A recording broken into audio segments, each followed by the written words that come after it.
Hello guys, welcome to New Skills.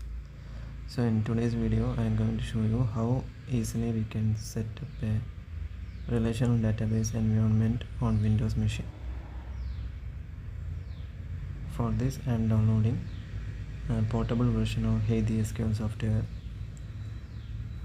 For downloading this we need to Google download HeidiSQL for Windows Portable.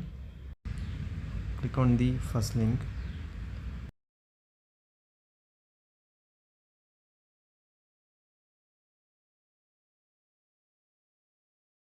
So under downloads you can choose portable 64 based on your Windows machine.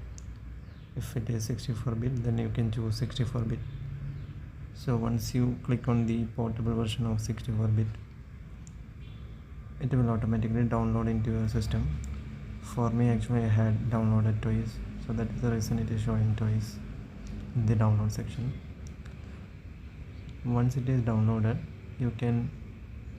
it will be in zip format only. You can extract the content of the zip file inside a folder. So I had created a folder named HeidiSQL in downloads. So I am going to unzip the download file into the folder. So it's already extracted.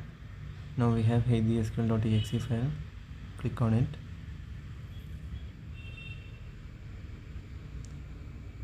So it will open the session manager.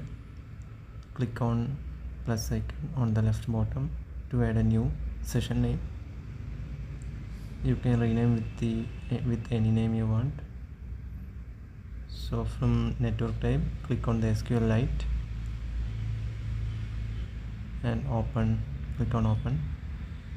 So it will ask for saving it. You can save the settings if you want. Then it will connect to the database.